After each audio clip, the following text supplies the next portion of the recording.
इस मूवी में देखेंगे कि सूर्य एक्सपांड होकर पृथ्वी को तबाह करने वाला है और इस संकट से बचने के लिए पूरी दुनिया एक होकर पृथ्वी को दूसरे सोलर सिस्टम में मूव करने का फैसला करती है। लेकिन ऐसा करने से पृथ्वी पर तूफान, भूकंप, सुनामी आती है। लेकिन इस खतरे से निपटने के बाद जब पृथ्वी जुपिटर के पास आता है तब जो होता है वो देखने लायक है। इस मूवी का नाम है द वॉन्डरिंग अर्थ। मूवी की शुरुआत होती है 2061 से, जहां दिखाया जाता है कि सूर्य बहुत जल्दी एक्सपांड हो रहा है और आने वाले 300 सालों में वो पृथ्वी के ऑर्बिट में एंटर करेगा, जिसके कारण हमारी पृथ्वी तबाह हो सकती है। इस खतरे को देखते हुए दुनिया के बड़े बड़े देश आगे आते हैं और यूनाइटेड अर्थ गवर्नमेंट नाम की एक ऑर्गेनाइजेशन बनाते हैं। इसका काम था हमारी इस पृथ्वी को नजदीकी अल्फा सेंचुरिया नाम का जो दूसरा सोलर सिस्टम है उसमें मूव किया जाएगा। अभी पूरा सफर 25 साल का था। इतने दूर जाने के लिए पृथ्वी पे कई सारी लोकेशन पे थ्रस्टर बनाए जाते हैं, जिसे अर्थ इंजन भी कहते हैं। ये सारे थ्रस्टर, जिसे बूस्टर भी कहा जाता है, वो फ्यूजन पावर प्लांट पर चल रहे थे, जिसके कारण पृथ्वी को बूस्ट मिल रही थी और वो अपने पोजीशन से मूव होने लगती है। इसके बाद हमें एक एस्ट्रोनॉट पैकी यांग को उसके बेटे क्यू के साथ दिखाया जाता है। वो अपने बेटे को कहता है, पापा एक मिशन पे जा रहे हैं और एक ऐसा दिन आएगा जब तुम्हें बिना टेलीस्कोप के जुपिटर दिखेगा।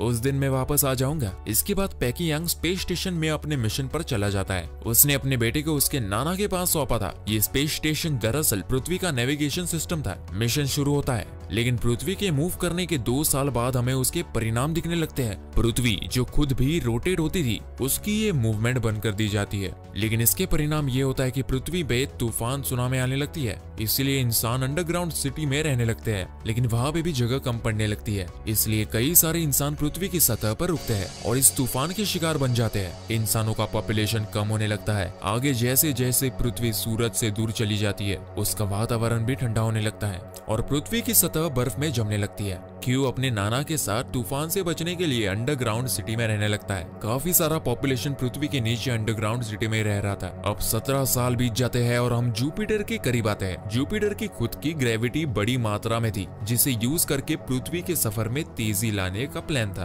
बतौर नेविगेटर यही तर पैकी यांग का स्पेस स्टेशन का सफर था। अगले दिन यानी चाइनीज न्यू ईयर के पहले दिन वो पृथ्वी पे वापस लौटने वाला था। इसके बाद क्यू को दिखाया जाता है, जो अब बड़ा हो गया है। वो अभी हैवी ट्रक का मैकेनिक बन गया है, जो अपने एडॉप्टेड बहन हैन को लेके स्कूल से भाग जाता है। इन दोनों भाई बहनों को पृथ्वी का सरफेस देखना था कि अभी वहाँ कैसा वातावरण है। इसलिए एक लोकल चोर के पास जाके वो लोग उससे थर्मल सूट चुरा लेते हैं, क्योंकि पास में एक बबल कैप्सूल होती है जो अचानक से कभी भी बबल में कन्वर्ट होती थी, जिससे दोनों भी बच पाते। जिसके बाद वो लोग उसी का इस्तेमाल करके थर्मल सूट चुरा के वहाँ से भागते हैं। दोनों भी लिफ्ट से ऊपर चले जाते हैं और देखते हैं कि सरफेस का टेम्परेचर नेगेटिव हो गया है। कोई भी इंसान बिना थर्मल सूट के वहाँ पर जिंदा नहीं रह सकता। आसपास कोई भी रहने लायक जगह ही नहीं थी और पास में ही वो बड़ा सा अर्थ इंजन दिखते हैं और ऐसे ही 10,000 अर्थ इंजन पूरे पृथ्वी पर लगाए गए थे। दूर पर ही उन्हें अपने नाना का स्पेशल ट्रक दिखता है। वो ट्रक काफी ज्यादा बड़ा था। की और हैन दोनों भी ट्रक में बैठ के भाग जाते हैं, लेकिन पुलिस उन्हें पकड़ लेती है और झूठा पास इस्तेमाल करने के कारण उन्हें जेल में डालते हैं। दोनों के नाना जी वहाँ उनको छुड़ाने के लिए आ जाते हैं और पुलिस को रिश्वत देने लगते हैं। इसके कारण पुलिस उन्हें भी जेल में डाल देती है। वही जेल के अंदर ये लोग टीम नाम के एक और लड़के से मिलते हैं। यहाँ स्पेस में पृथ्वी जुपिटर के करीब आती है। उसकी ग्रेविटी यूज करके तेजी से पृथ्वी का सफर तय करना था, जिससे पृथ्वी सोलर सिस्टम से बाहर निकल सकता था। लेकिन अचानक से जुपिटर की ग्रेविटी में स्पाइक आने के कारण वो इर्रेगुलर बन जाती है और पृथ्वी जुपिटर के करीब खींची चली जाती है, जिसके कारण पूरी पृथ्वी पे भूकंप और तूफान आने लगता है। धीरे धीरे सारे अर्थ इंजन बंद हो जाते हैं। क्यू, हैन, उनके नाना और टीम अपना ट्रक लेके जेल से भाग जाते हैं। लेकिन भूकंप के कारण कई सारे पहाड़ इनके ट्रक के ऊपर गिरने लगते हैं, लेकिन ये लोग जैसे तैसे करके उस खतरे से बाहर निकलते हैं। यहाँ पे स्पेस स्टेशन में जो इनका AI कंप्यूटर था, वो सारे एस्ट्रोनॉट को चेतावनी देता है कि अभी सिस्टम लो एनर्जी पर जा रहा है, इसलिए सब लोग तुरंत ही अपने हाइपर स्लीपिंग सेल में चले जाए। यहाँ पर पैकी यांग को टेंशन आता है, इसलिए वो अपना घर वालों से कांटेक्ट करता है। वो उन्हें नजदीकी बंकर बताता है ताकि वो लोग वहां जाकर इस तूफान से सुरक्षित रहे। उसके बाद वो खुद भी हाइपर स्लीप पर जाने के लिए निकलता है। यहाँ पर वो लोग बंकर की तरफ जा ही रहे थे, लेकिन उतने में ही कुछ सोल्जर्स उन्हें रोक लेते हैं। ये सोल्जर्स लाइटर कोर नाम की एक बड़ी सी कार्गो ले जा रहे थे, जो अर्थ इंजन शुरू करने के लिए जरूरी थी, और वो ले जाने के लिए इन्हें ट्रक की जरूरत थी। कैप्टन उनके नाना जी को उनकी मदद करने के लिए कहता है। वो भी मदद करने के लिए तैयार हो जाते हैं। थोड़ी देर में ही ये लोग ट्रक लेके शंघाई शहर में पहुंचते हैं, लेकिन वहाँ की हालत तो और भी बुरी थी। थी, बड़े बड़े बर्फ के पहाड़ जिनमें कई सारे फेमस बिल्डिंग दफन हो चुकी थी। ये नजारा देख के सब लोग डर जाते हैं और एक पतला रास्ता उन्हें दिखाई देता है और उस पतले रास्ते से ये लोग ट्रक लेके निकल पड़ते हैं। इसके बाद अचानक से बर्फ के इस पहाड़ पे एक प्लेन क्रैश हो जाता है और उसके कारण ये पूरा पहाड़ टूटने लगता है। ये पतला रास्ता काफी लंबा था और बड़े बड़े पत्थर इनके ट्रक पर गिरने लगते हैं।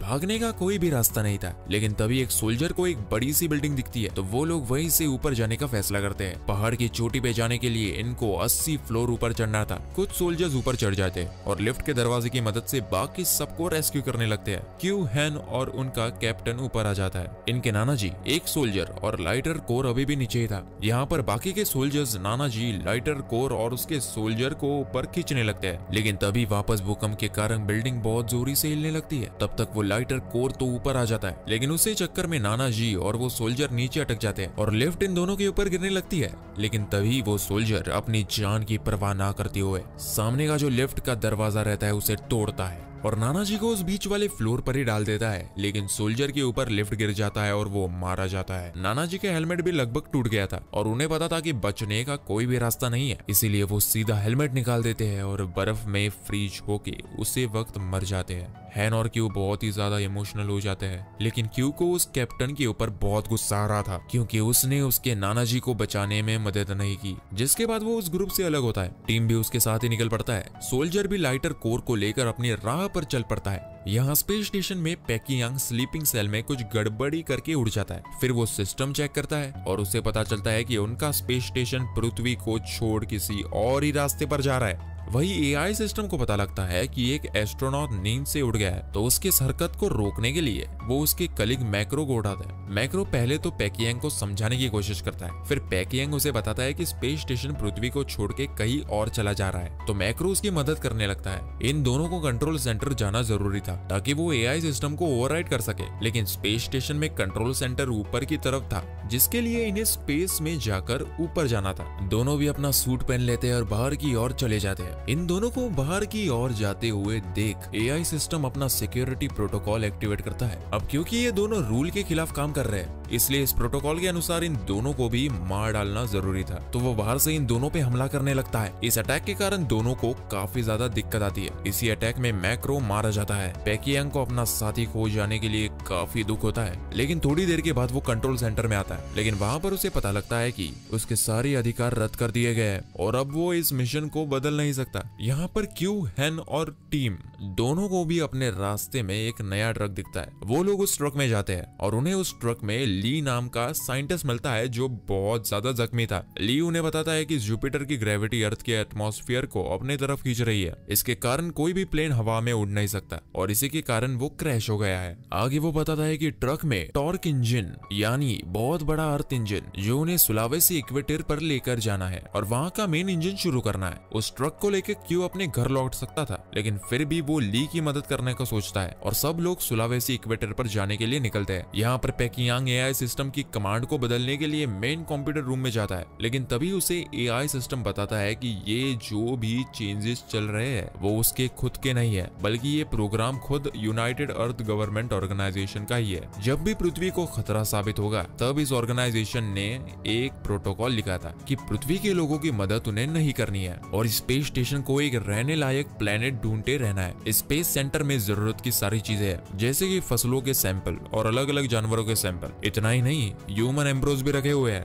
जो इंसानों को नए प्लेनेट में सिविलाइजेशन शुरू करने के लिए मदद करेंगे। भले ही पृथ्वी जुपिटर को टकरा जाए और सारे इंसान पृथ्वी पर मारे जाएंगे, लेकिन ह्यूमन रेस खत्म नहीं होगी। नए रहने लायक प्लेनेट में ये सारी चीजें वापस पैदा हो सकती है। ये सब कुछ सुनने के बाद पैकियांग को सोचता ही नहीं कि वो क्या करे। यहाँ पर जो सोल्जर्स की टीम थी उन्हें इस बर्फीले तूफान में उस लाइटर कोर को खींचना काफी कठिन हो रहा था और तभी अचानक से ठंड के कारण उनका एक सोल्जर भी गुजर जाता है। ये देख के बाकी मेंबर्स का हौसला टूटने लगता है कि ये मिशन इधर ही रोक देना चाहिए और सबको अपने अपने घर चले जाना चाहिए, लेकिन इसके लिए कैप्टन तैयार नहीं होता। एक महिला सोल्जर लाइटर कोर को शूट कर देती है, जिसके कारण वो टूट जाता है। ये देख के कैप्टन काफी गुस्सा हो जाता है और गुस्से में उसे लगभग मारने ही वाला था, लेकिन वो खुद को रोकता रुकता है। लेकिन तभी वहां पर क्यू अपना ट्रक लेके आता है और उन्हें बताता है कि ट्रक में एक और टॉर्क इंजन है जो वो लोग सुलावेसी लेके जा रहे हैं। इस मिशन के लिए उन्हें सोल्जर्स की मदद लगेगी, इसीलिए सारे सोल्जर्स उसको ज्वाइन करते हैं और कुछ समय के बाद वे लोग सुलावेसी पहुंच जाते हैं। लेकिन वहां पहुंचने के बाद उन्हें रियलाइज होता है कि किसी और टीम ने इंजन को पहले से ही स्टार्ट कर दिया है, बल्कि पृथ्वी के बाकी सारे बूस्टर पहले से ही चालू हो गए हैं। लेकिन इसके बावजूद पृथ्वी अभी भी जुपिटर की ओर खींची चली जा रही है। पृथ्वी से जुपिटर को काफी क्लियरली देखा जा सकता था। स्पेस स्टेशन में एआई सिस्टम अनाउंसमेंट करता है कि अभी पृथ्वी के पास सिर्फ 7 दिन बचे हैं। आखिरी दिन पृथ्वी जुपिटर से टकरा जाएगी और सब कुछ नष्ट हो जाएगा। यही अनाउंसमेंट एआई सिस्टम पृथ्वी पर भी करता है। ये खबर सुनते ही पूरी दुनिया में मातम मच जाता है। यहाँ पर साइंटिस्ट ली भी जोर जोर से रोने लगता है कि हमारे पास सिर्फ कुछ ही दिन है, क्योंकि पृथ्वी की सारी हवा जुपिटर की ओर खींची जा रही है और हमारे पास एक दिन के बाद ऑक्सीजन भी नहीं बचेगा। यहाँ पर क्यू वो लगातार जुपिटर को ही देख जा रहा था और अचानक से उसे अपने पिताजी की एक बात याद आती है कि जुपिटर में काफी ज्यादा मात्रा में सिर्फ हाइड्रोजन ही है। तभी वो एक प्लान सोचता है कि अगर थ्रस्टर्स से हमने जुपिटर के हाइड्रोजन को इग्नाइट किया तो काफी बड़ा विस्फोट होगा और बड़ी मात्रा में एनर्जी वेव जनरेट होगी। इस वेव के कारण पृथ्वी दूर फेंकी जा सकती है। ये प्लान काफी कठिन था लेकिन नामुमकिन नहीं। वो ली और बाकी सबको ये प्लान बताता है और सब लोग तैयार हो जाते हैं। वो प्लान बनाता है कि मेन इंजन को ही बंद करके पूरी दुनिया से इग्निशन का नया प्रोग्राम लोड करेंगे, लेकिन इंजन बंद होने के बाद उसे मैन्युअली चालू करना पड़ेगा। अब इस प्लान के अनुसार टीम और क्यू दोनों ग्लाइडर कोर को मेन इंजन में डालेंगे। मैनुअल इंजन स्टार्ट करने के लिए एक सोल्जर की टीम आ जाएगी, तो तीसरी टीम होती है ली और बाकी साइंटिस्ट की, जो कि कंट्रोल रूम में जाके वो प्रोग्राम लोड करेंगे। हैन और जो महिला सोल्जर होती है वो कम्युनिकेशन रूम में जाएगी। इसी प्लान के अनुसार सब लोग अपने स्टेप्स लेते हैं, लेकिन इस मिशन में कई सारी दिक्कत आती है। जैसे ही टीम और क्यू दोनों लाइटर कोर को इंजन में डालते हैं तो एक लॉग बीच में आता है, जिसके कारण वो पूरा प्रोग्राम अटक जाता है। वही इग्निशन पिन काफी बड़ी थी, इसलिए सोल्जर की मैन पावर कम पड़ने लगती है और यहाँ पर ली का प्रोग्राम भी 99% पे आके हैंग हो जाता है। लेकिन तभी हैन पेकियांग को कांटेक्ट करती है। पेकियांग को वो उनका सारा प्लान बताती है ताकि कुछ मदद मिल सके। पेकियांग यूनाइटेड अर्थ गवर्नमेंट ऑर्गेनाइजेशन के अधिकारियों से परमिशन लेने के लिए उनको कांटेक्ट करता है। यहाँ पर वो लोग सिर्फ एक ही हेल्प करने को तैयार होते हैं कि जो बच्ची का मैसेज है वो उसे पूरी दुनिया में ब्रॉडकास्ट करेंगे। फिर उसके बाद हैन अपना मैसेज पूरी दुनिया में ब्रॉडकास्ट करती है और कहती है कि मैं और सोल्जर्स की टीम पृथ्वी को बचाने का आखिरी प्रयास कर रहे हैं और यहाँ पर हमें लोगों की जरूरत है। मुझे पता है कि आप में से कई लोगों ने अपना हौसला खो दिया है, लेकिन हम सब एक होके इस पृथ्वी को बचाने का आखिरी प्रयास करेंगे तो शायद हम बच सके। एक बच्ची से इतना इमोशनल मैसेज सुनने के बाद जो भी लोग भाग रहे थे कुछ जगह पर छुपने के लिए, उसमें से कई सारे लोग इनकी मदद करने के लिए आ जाते हैं और जो इग्निशन पिन रहता है जो कि काफी बड़ा था उन्हें पुश करने में सोल्जर्स की मदद करते हैं और आखिरकार काफी देर के बाद वो पिन लॉक हो जाती है। यहाँ पर क्यू भी अपनी जान पे खेल के लॉक को निकालता है और टीम को साथ लेके उस ट्रक से भागने लगता है। यहाँ पर प्रोग्राम भी अपलोड हो जाता है। जैसे इनका ट्रक बाहर आ जाता है, इग्निशन लॉन्च किया जाता है और मेन इंजन जो पृथ्वी का सबसे बड़ा इंजन था वो सीधा जुपिटर को निशाना लगा के रेड लाइट इग्नाइट करता है और सब लोग खुश हो जाते हैं। लेकिन ये इग्निशन इतना बड़ा होने के बावजूद वो जुपिटर ग्रह तक नहीं पहुंच पाता। वो इग्निशन अभी भी जुपिटर से 5000 किलोमीटर दूर था। लेकिन तभी पेकियांग को याद आता है कि नेविगेशन सिस्टम में 30,000 टन का फ्यूल है जो इस इग्निशन में यूज हो सकता है, लेकिन एआई सिस्टम उसे रोकता है क्योंकि अब नया प्रोजेक्ट हेलियोस शुरू हो गया था, जिसका मिशन था रहने लायक प्लेनेट ढूंढने का, ना कि पृथ्वी वासियों की मदद करना। पेकियांग के पास शराब की एक बोतल थी जिसे एआई सिस्टम की तरफ फेंक मारता है, जिसके कारण पूरे सिस्टम को आग लगती है और एआई सिस्टम खराब हो जाता है। जिसके बाद पेकियांग सिस्टम का कंट्रोल लेकर स्पेस स्टेशन को जुपिटर की ओर ले जाता है। वो आखिरी बार अपने बेटे को कांटेक्ट करता है और इस फ्यूल के बारे में बताता है कि वो अपने डॉग लेके उस इग्निशन में चला जाएगा जिसके कारण विस्फोट होगा, लेकिन क्यू उसे ऐसा करने से मना कर देता है। लेकिन पेकियांग उसकी बातें नहीं मानता और अपने बेटे क्यू को आखिरी बार गुड बाय कहता है और उसे कहता है कि अब तुम जब भी जुपिटर को देखोगे तब तुम मुझे भी देख पाओगे। क्यू बहुत जोर जोरों से रोने लगता है और वो जुपिटर को जब देखता है तब उसे अपने पापा का जो डॉग सिस्टम रहता है वो दिखाई देता है। वो सीधा डॉग उस आग में चला जाता है और उसे देखते देखते बहुत बड़ा विस्फोट हो जाता है, जिसके कारण आग जुपिटर तक पहुंच जाती है। वहां के हाइड्रोजन को इग्नाइट करती है और बहुत जोरों से एनर्जी वेव जनरेट हो जाती है जो पृथ्वी को ऑपोजिट डायरेक्शन में पुश करती है। हालांकि जुपिटर से निकले बड़े बड़े एस्टेरॉइड्स अगले 7 मिनट में पृथ्वी तक पहुंचने वाली थी। सभी लोग अंडरग्राउंड बंकर की तरफ भागने लगते हैं। लेकिन तभी एस्टेरॉइड्स पृथ्वी तक पहुंच जाती है और चारों तरफ तबाही का नजारा था। क्यू और टिम नीचे गिरने लगते हैं, लेकिन वो एक पोल को पकड़ लेते हैं, लेकिन हैन नीचे गिरने लगती है और उसे बचाने के लिए क्यू भी नीचे कूद जाता है। लेकिन क्यू के पास कैप्सूल रहता है, जिसके कारण वे दोनों बच जाते हैं, लेकिन वो भी जल्दी क्रैक हो जाता है और क्यू हेलमेट भी टूट जाता है। ऐसा लग रहा था कि वो मर गया, वही पृथ्वी बच गई थी और अब ये दूसरी दिशा में जा रही थी, जैसे पहले का प्लान था। हम फिर 3 साल के बाद देखते हैं,